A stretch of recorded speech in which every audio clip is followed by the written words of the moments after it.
There is a stretch of the Florida Panhandle where the cell signal arrives an hour after everywhere else does, where the tide chart taped to the wall of the general store is more current than the news, and where a 4-bedroom house with a dock costs less than a used pickup truck in Miami. That is not a typo.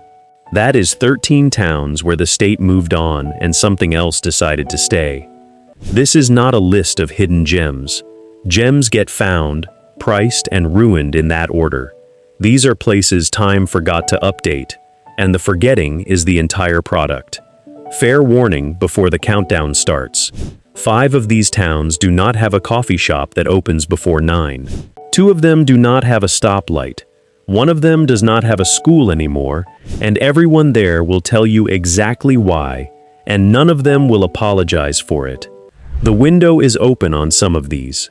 On others, it never opened at all, and it never will, and that is not a flaw. That is the deal. 13. Trenton. Trenton is the seat of a county most Floridians could not find on a map, and that anonymity is the first thing you are buying. The median home price sits around $168,000, which in a state where the coastal counties routinely clear $500,000 is close to a rounding error. The pitch is straightforward. You get a real downtown, a real courthouse, a real hardware store that has been owned by the same family since the Johnson administration, and a 15-minute drive to 2 of the clearest freshwater springs in North America. The market has not caught up to Trenton because Trenton has nothing coastal to sell and nothing dramatic to photograph. It is flat cattle and peanut country wearing a small government seat like a hat. The catch is proximity to work. There is no remote employer base here, no satellite office park, nothing resembling a tech corridor. You either bring your income with you, or you are competing for a shrinking number of agricultural and county jobs.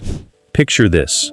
It is a Tuesday morning in October, and the fog is still sitting low over the pasture across from the courthouse. You are drinking coffee on a porch that cost you less than a parking space in Orlando, and the only sound is a tractor 2 properties over. Your mortgage payment is less than what a 1-bedroom apartment rents for in Gainesville, 45 minutes east. Then your phone drops the call for the 3rd time this week, and you remember that the fiber line the county promised 2 years ago is still, technically, in progress. The quiet you paid for and the connectivity you need turn out to be the same trade-off wearing 2 different names. Whether that is a fair exchange depends entirely on what your income requires you to be reachable for. 12. Branford. Branford sits on the Suwannee River and has built its entire identity around a hole in the ground that happens to be one of the most beautiful dive sites in the country. The numbers are almost aggressively boring. Median home price around $182,000. Property taxes low enough that longtime residents genuinely do not know the current millage rate off the top of their head. The pitch is river access, spring access, and a total absence of anyone trying to sell you a lifestyle brand. Branford is not marketing itself. Branford is not aware it needs to. The market has priced this town as agricultural and recreational rather than residential, which means the people paying attention are divers and river people rather than retirees comparing brochures. The catch here is medical infrastructure, and it is a real one. The nearest hospital with a full emergency department is a 35-minute drive on a 2-lane road that floods twice a year during heavy rain events. Picture this. It is early evening in July, and you are standing on the dock behind a house you bought for less than a mid-size sedan cost new, watching divers surface from Little River Springs with that particular exhausted grin people get after 45 minutes underwater in 72-degree water. The cicadas are doing the things cicadas do in the Suwannee Valley in summer, which is loud enough to be a physical sensation. Then you hear the volunteer fire department siren 2 streets over, and someone on the dock mentions, without much urgency, that the ambulance response time out here averages closer to 20 minutes than the 8 you are used to. The river gave you the dock and the spring and the silence. The river also decided how far you would be from help, and it did not ask you first. 11. Cross City. Cross City is a timber town that has been quietly losing population since the mills consolidated, and it is honest about that, in a way most struggling towns are not. Median home price hovers around $155,000, and there are properties on 5 and 10-acre lots that would require a decimal point moved twice if they existed in Sarasota. The pitch is land, plainly. Real acreage, real tree cover, real distance between you and your neighbor's business. The market has not caught up because Cross City has an image problem it has made no effort to correct. It reads, correctly, as a working town that lost its primary industry and has not yet found a replacement narrative. The catch is economic, not scenic. Unemployment here runs meaningfully above the state average, and the businesses that remain on the main strip through town skew toward the practical rather than the aspirational. There is no farm-to-table restaurant here pretending otherwise. Picture this.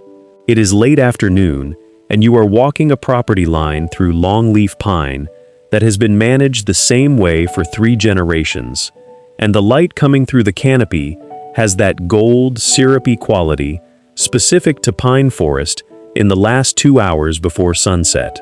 You bought 10 acres for what a quarter-acre lot costs 40 minutes away in Gainesville.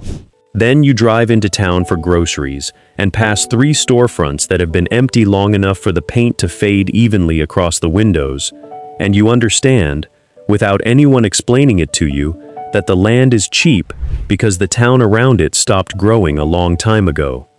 The forest does not care. The forest was never counting on the mill. 10. Yankeetown. Yankeetown sits where the Withlacoochee River meets the Gulf, and it has spent the better part of a century actively resisting the growth that swallowed everything around it. This is the town where they filmed Creature from the Black Lagoon, and the swamp still looks close enough to that footage that you notice. Median home prices land around $210,000, higher than some entries on this list, and that number exists because Yankeetown made a deliberate legal choice decades ago to cap development density, and it has never reversed course. The pitch is authenticity that was engineered on purpose rather than accidentally preserved. The market has responded to that scarcity slowly, because Yankeetown has never once tried to be found. The catch is that the same zoning restrictions protecting the character of the town also restrict what you are allowed to build, renovate, or subdivide, and that includes your own property. Picture this. It is dusk and you are on a small dock behind a cypress-shaded cottage, watching a great blue heron work the shallows with the patience of something that has never once been in a hurry. The river is the color of strong tea and moving slow enough that it barely qualifies as current. You paid less for this house with river frontage than a comparable inland lot costs in most of Marion County. Then you remember the addition you wanted to put on the back of the house is going to require a variance hearing that has a decent chance of being denied, because the town takes its own restraint more seriously than it takes your renovation plans. The town protected the river by restricting the people living on it. You are one of the people it is restricting now. 9. Horseshoe Beach. Horseshoe Beach is a fishing village of a few hundred people at the literal end of the road, and there is no meaningful argument that it is anything other than that. Median home price around $230,000, which sounds high for this list until you register that you are buying direct Gulf access with no barrier island, no bridge toll, and no development wall between your porch and the water. The pitch is unfiltered coastal Florida, the way it existed before condominiums were the default architectural response to a shoreline. The market has left this alone because Horseshoe Beach offers almost nothing besides the water itself. There is one gas station, there is one real restaurant, and it closes early. The catch is storm exposure, and it is not a small one. This stretch of the Big Bend coast sits directly in the path of the storm surge patterns that have become more frequent and more severe over the last decade, and flood insurance here has climbed accordingly. Picture this. It is a still morning, and the Gulf is doing that flat, mercury-colored thing it does in the Big Bend before a front moves through, and you are on your porch watching a shrimp boat work the horizon slow enough that it looks stationary. Your mortgage is less than a car payment on a modest sedan. Then the wind shifts out of the southeast in September, the way it has 3 times in the last decade, and you spend 48 hours watching a spaghetti model on your phone with the specific attention of someone who has learned exactly what surge does to a road with only one way out. The water that sold you this house is the same water that occasionally decides to take a piece of it back. 8. Suwannee. Suwannee, Florida, sits at the actual mouth of the Suwannee River, and it is one of the last true boat towns left on the Gulf Coast, meaning the road grid effectively gives up before it gets you all the way there, and a boat becomes less a luxury than an appliance. Median home price around $195,000 for properties that would be described as riverfront estates, anywhere with better name recognition. The pitch is total immersion in a working waterway. No boardwalk, no souvenir shop selling shark tooth necklaces. Just the river, the marshes, and people who have fished this water their whole lives. The market has not found Suwannee because Suwannee is genuinely difficult to reach, which is the entire point and also the entire catch. The nearest real grocery store is over 30 minutes away, and during red tide events, which have become a near-annual occurrence on this stretch of coast, the fishing that defines the local economy and the local identity simply stops. Picture this. It is early morning, and fog is sitting on the river the way it does most mornings here, thick enough that the far bank disappears and reappears as it thins. You are on a screened porch, listening to an outboard motor somewhere in the mist, invisible, just sound. You paid less for waterfront here than most people pay for a townhouse 45 minutes inland.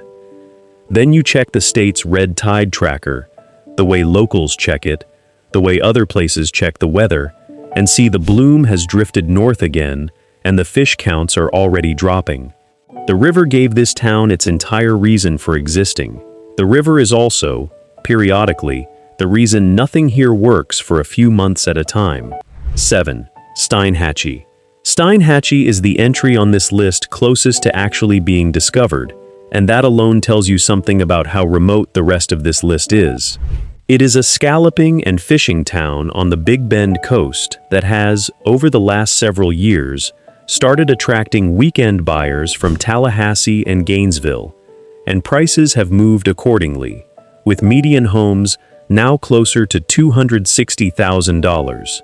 A meaningful jump from where they sat 5 years ago. The pitch is that Steinhatchee still functions as a working fishing town for 11 months of the year and only performs tourist town for the 6-week scallop season in the summer. The market has caught up here more than anywhere else on this list, which is precisely why it sits in the middle rather than at the extreme end. The catch is that the window that made this town affordable is visibly closing in real time, with waterfront lots trading for figures that would have been unthinkable a decade ago. Picture this. It is a June afternoon during scallop season, and the river is thick with boats, coolers, kids in life jackets, the specific chaos of a town at its one loud moment of the year. You bought your house 4 years ago for a number that already looks like a bargain compared to what closed last month, 2 streets over. Then, a realtor's sign goes up on the lot next to yours advertising a price that is nearly double what you paid, and you understand you got in during the last stretch of the window rather than comfortably inside it. Steinhatchee is what every other town on this list looks like the moment before it stops being on lists like this one. 6. White Springs. White Springs was once one of the great resort destinations of the American South. A spa town built around a sulfur spring that drew visitors from across the country before the spring itself stopped flowing reliably in the 1970s, after upstream development altered the aquifer. Median home price sits around $140,000, among the lowest on this list, in a town that still has the architectural bones of somewhere that used to matter a great deal more than it currently does. The pitch is genuinely strange and genuinely specific. You are buying into a town that peaked roughly a century ago and has been quietly declining ever since with real grace about it, anchored today by the Stephen Foster Folk Culture Center and an annual folk festival that briefly triples the population. The market has priced White Springs as a curiosity rather than a destination, which is accurate. The catch is economic stagnation with no clear reversal in sight. There is no meaningful employment base here beyond the state park and a handful of small businesses, and the tax base has been shrinking for decades. Picture this. It is festival weekend in May, and the town is louder and fuller than it will be for the other 51 weeks combined. Banjo and fiddle drifting up from the riverbank stage while you sit on the porch of a 100-year-old house you bought for less than a new pickup truck. Then the festival ends. The crowds leave by Sunday evening, and by Tuesday, the town has returned to its actual population of a few hundred people, and the quiet that follows is not peaceful so much as it is total. You did not buy a spring town. You bought the memory of one, with a very good festival attached. 5. Sopchoppy. Sopchoppy is a town of roughly 400 people in Wakulla County, best known, when it is known at all, for hosting the annual Worm Grunton Festival, a genuinely real event celebrating the genuinely real regional practice of vibrating stakes in the ground to summon earthworms to the surface. Median home price around $175,000 for properties bordering the Apalachicola National Forest, which means your backyard effectively continues for hundreds of thousands of acres in one direction. The pitch is total immersion in the forest with genuine river access on the Sopchoppy River, a blackwater tributary that stays cool and largely empty even in the peak of summer. The market has not found Sopchoppy because there is functionally no economic reason to be here beyond wanting to be here, and that filters out almost everyone. The catch is that Sopchoppy's isolation is not scenic isolation you opt into on weekends. It is structural isolation. The nearest hospital, the nearest major grocery store, and the nearest employer of any real size are all more than 30 minutes away over roads that are dark, unlit, and occasionally shared with wildlife large enough to total a car. Picture this.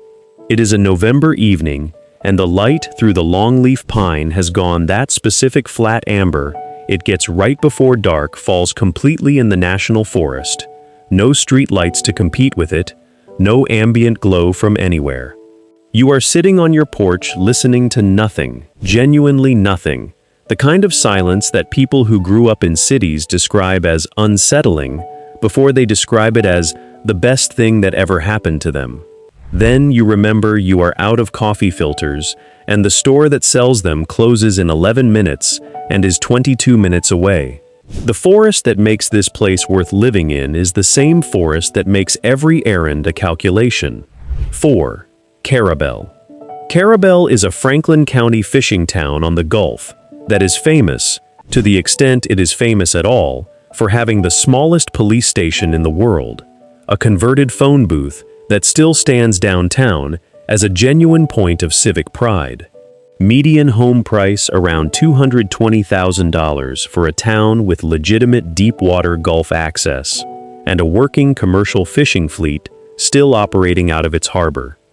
The pitch is coastal Florida that has not been converted into a resort economy, sitting close enough to Apalachicola to borrow some of its charm without inheriting its prices, at least not yet. The market has started paying attention to Carabel specifically because Apalachicola has become expensive enough to push buyers one town further down the coast, which means Carabel is being discovered by proximity rather than by its own merits, an important distinction. The catch is that Carabel's economy is still fundamentally a fishing economy, dependent on commercial catch limits, fuel prices, and weather windows that have nothing to do with anyone's mortgage payment. Picture this. It is early morning at the harbor, and the fleet is heading out before sunrise, running lights strung across dark water, the smell of diesel and salt, doing that specific combination that only exists at working harbors. You paid less for a house 3 blocks from this harbor than a comparable property costs in Apalachicola, 15 minutes east. Then you talk to a neighbor who has fished this water for 30 years, and he tells you, without any particular emotion, that the stone crab season was down 40% this year and 2 boats did not go back out. The harbor is beautiful because it is real. Real harbors have real bad years, and you are now living close enough to feel them. 3. Sumatra. Sumatra is barely a town at all, a scattering of homes deep inside the Apalachicola National Forest, with a population that could comfortably fit inside a single school bus. There is functionally no real estate market here in the conventional sense, which means the handful of properties that do change hands go for numbers that look almost handwritten, often well under $100,000 for homes on several acres of forest. The pitch is total, complete removal from anything resembling a town. No downtown because there is no down to be a town of. What exists is forest, the occasional dirt road, and a silence so total that longtime residents describe hearing individual cars turn onto the county road from over a mile away. The market has not caught up to Sumatra because there is nothing here for the market to price, no infrastructure to appraise against, nothing comparable within 40 miles. The catch is total self-sufficiency, and it is not optional. There is no grocery store. There is no gas station. Cell service is unreliable enough that residents describe specific spots on their own property where a call will actually connect. Picture this. It is midday, and the forest canopy is thick enough that it feels like early evening. Longleaf pines standing in rows, planted by hands that are long gone. Palmetto underbrush moving with something you cannot identify and will never see. You own 8 acres for less than a used car costs. Then, a storm knocks a line down, and you learn that the power company's estimated restoration time for your specific road is measured in days, not hours, because you are the last stop on the line and the least urgent repair on their list. This is not a place you retire to. This is a place you disappear into, and the forest does not particularly care which one it was. 2. Chokoloskee. Chokoloskee sits at the literal edge of the 10,000 Islands, a shell-mound island connected to the mainland by a single causeway, and it is one of the last true frontier communities left in South Florida, a region that has spent 70 years converting every available acre into something with a homeowners association. Property here trades in the low 200s for homes with direct access to the 10,000 Islands and the Everglades backcountry, a genuinely absurd number for water access, this significant in a state where comparable Gulf access 2 hours north in Naples runs into the millions.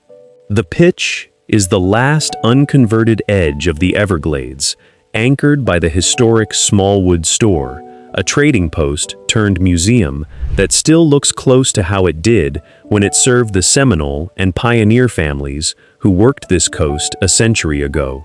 The market has not caught up because Chokoloskee is genuinely, structurally hard to live in. Not hard in a charming way, but hard in a way that filters out almost everyone who tries. The catch is mosquitoes, heat, hurricane exposure, and total dependence on a single road in and out. 4 separate liabilities stacked on top of each other, rather than one manageable trade-off. Picture this. It is late afternoon, and you are on a dock watching the light do something spectacular over the mangrove islands, stretching toward the horizon in every direction. Water the color of dark tea, an osprey working a fish somewhere out past the markers. You paid a fraction of what this view would cost 45 minutes north. Then, evacuation route signage catches your eye on the drive back from Everglades City, a reminder that this causeway is the only way off the island, and that during hurricane season, timing that evacuation correctly is not a suggestion, it is the difference between a bad weekend and a genuine emergency. The Everglades gave you the most dramatic water view on this entire list. The Everglades also gets to decide on its own schedule when you leave. 1. Ocho-P. Ocho-P is home to the smallest post office in the United States, a converted irrigation shed roughly the size of a garden storage unit, standing on the Tamiami Trail in the middle of the Big Cypress National Preserve, with almost nothing around it for miles in either direction. There is no meaningful residential market here in any traditional sense. The handful of properties that exist, mostly along the trail itself, trade rarely and for numbers that barely register as real estate transactions, sometimes under $70,000 for structures on land surrounded entirely by protected wetland. The pitch is the fullest, most complete version of everything the rest of this list has been circling. Total isolation, total silence, total removal from anything resembling infrastructure, convenience, or a 5-year appreciation timeline. The market has not caught up to Ocho-P because Ocho-P cannot be caught up to. It sits inside a federally protected preserve that will never be developed, never be subdivided, never receive the population growth that eventually finds every other overlooked corner of Florida. This is not a closing window. This is a town that exists permanently outside the window entirely. The catch is everything. No hospital within an hour, no grocery store, cell service that comes and goes with the humidity, neighbors measured in miles rather than yards. Alligators as a genuine daily consideration rather than a novelty. Picture this. It is dawn, and the sawgrass prairie stretching out from your porch is doing the thing it does at that hour, catching the first light and turning the color of a struck match.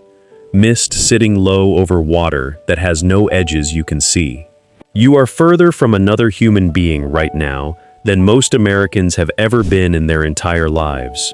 And your mortgage, if you can call it that, is less than a month of rent in nearly any city in the country. Then an airboat passes somewhere out past the tree line, the only sound for miles, and it occurs to you that the silence you paid nothing for is the same silence that will be here, completely unchanged, long after you are gone. Ocho-P is not a place you buy into. It is a place you are allowed to borrow, briefly, on the preserve's terms rather than yours. 13 towns, and not one reason. Trenton and Cross City are cheap because the economy that used to support them left and has not come back, and that kind of cheap is not a window closing. It is a door that stayed open the whole time and nobody walked through it. White Springs is cheap because its best century already happened. Steinhatchee is cheap for exactly the amount of time it takes a Tallahassee retiree to notice, and that window is closing fast enough to watch in real time. Sumatra and Ocho-P are not cheap because a window is open or closing. They are cheap because they exist outside the entire framework that makes a window possible in the first place, protected by federal land designations that will outlast every buyer on this list. Those are 3 different kinds of catch, wearing the same price tag, and confusing one for another is how people end up somewhere that was never going to be what they needed it to be. The gap between price and value is where every one of these towns lives, and the gap is not going to explain itself to you. It is just going to sit there, correctly priced for exactly what it is, waiting to see if you understand what you are actually buying before you buy it. The market will eventually catch up to some of these places and never catch up to others, and it will not send you a notice either way. The only question worth asking is whether you get there first, and whether, once you do, you actually wanted what was waiting for you.